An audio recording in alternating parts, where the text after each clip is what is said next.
അസ്സലാമു അലൈക്കും വറഹ്മത്തുള്ളാഹി തആല വബറകാതുഹു. അസ്സലാത്തു വസ്സലാമു അലാ റസൂലില്ലാഹ് വഅലാ ആലിഹി വസ്വഹ്ബിഹി അജ്മഈൻ. അമ്മാ ബഅദ്. എല്ലാ വിദ്യാർത്ഥികൾക്കും സുഖമാണെന്ന് വിശ്വസിക്കുന്നു.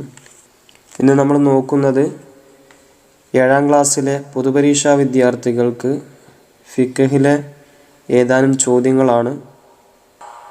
കഴിഞ്ഞ പൊതുപരീക്ഷകൾക്ക് വന്നതും അതുപോലെ ഇനി വരാൻ സാധ്യതയുള്ള ചോദ്യങ്ങളും ഇൻഷാ അല്ലാഹ് നമ്മൾ പറയുന്നുണ്ട്. അപ്പോൾ എല്ലാവരും വീഡിയോ മുഴുവനായും കാണാൻ ശ്രമിക്കുക. അതുപോലെ മറ്റുള്ള കൂട്ടുകാരിലേക്കും മറ്റു ഗ്രൂപ്പുകളിലേക്കും ഷെയർ ചെയ്യുക. എല്ലാ വിദ്യാർത്ഥികൾക്കും ഈ വീഡിയോ ഉപകാരപ്പെടട്ടെ.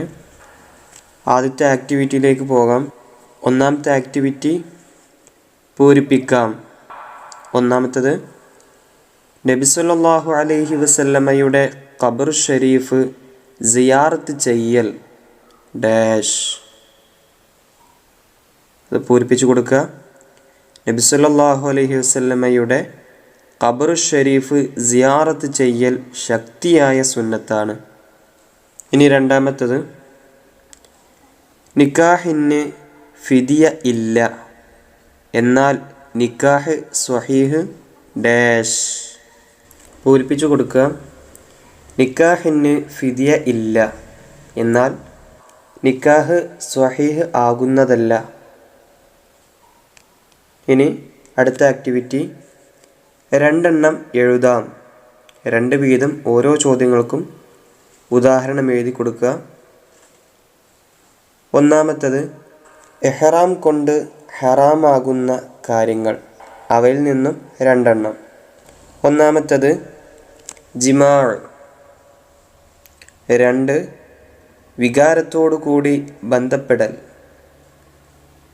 ഇനി രണ്ടാമത്തത്, സഈൻ്റെ ഷർത്തിൽ നിന്ന് 2 എണ്ണം എഴുതാം. സഈൻ്റെ ഷർത്തിൽ നിന്ന് 2 എണ്ണം എഴുതാം.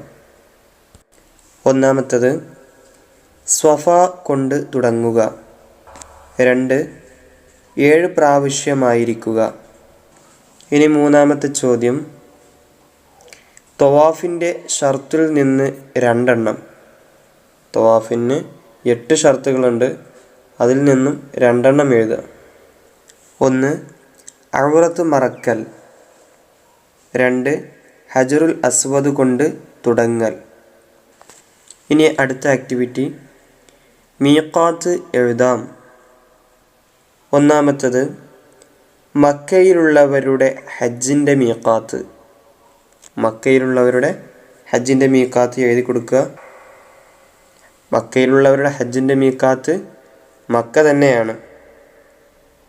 ഇനി രണ്ടാമത്തത് മദീന ഭാഗത്ത് വരുന്നവരുടെ മീഖാത്ത്. മദീന ഭാഗത്തിലൂടെ വരുന്നവരുടെ മീഖാത്ത് 1 ദുൽ ഹുലൈഫയും ഷാം, മിസ്ർ എന്നിവയാണ്. ഇനി മൂന്നാമത്തത് മഗ്രിബ് ഭാഗത്ത് വരുന്നവരുടെ മീഖാത്ത്.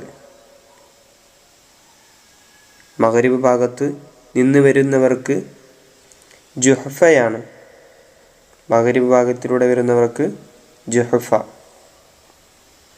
ഇനി നാലാമത്തത് യമൻ ഭാഗത്ത് വരുന്നവരുടെ മീഖാത്ത്. എഴുതി കൊടുക്കുക, യലംലം. ഇനി അടുത്തത് വ്യക്തമാക്കാം.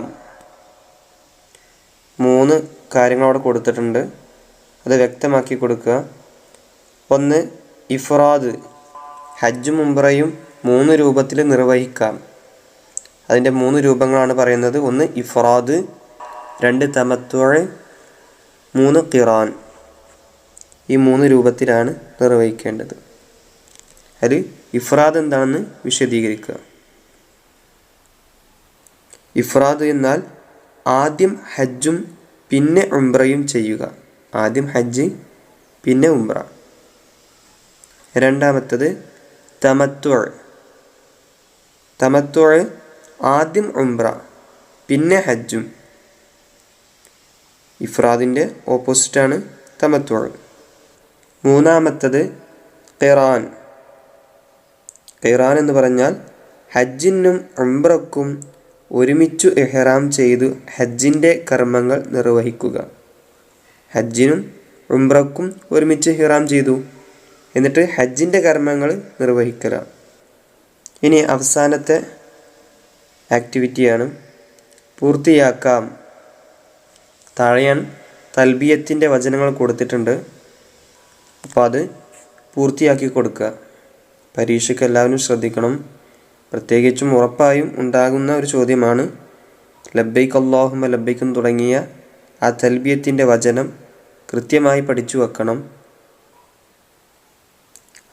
അത് ചൊല്ലേണ്ടത് ലബ്ബൈക്ക് അല്ലാഹുമ്മ ലബ്ബൈക്ക് ലബ്ബൈക ലാ ശരീക ലക ലബ്ബൈക്ക് ഇന്നൽ ഹംദ വന്നിഅമത ലക വൽ മുൽക്ക് ലാ ശരീക ലക്. അത് പൂർത്തിയാക്കി കൊടുക്കുക.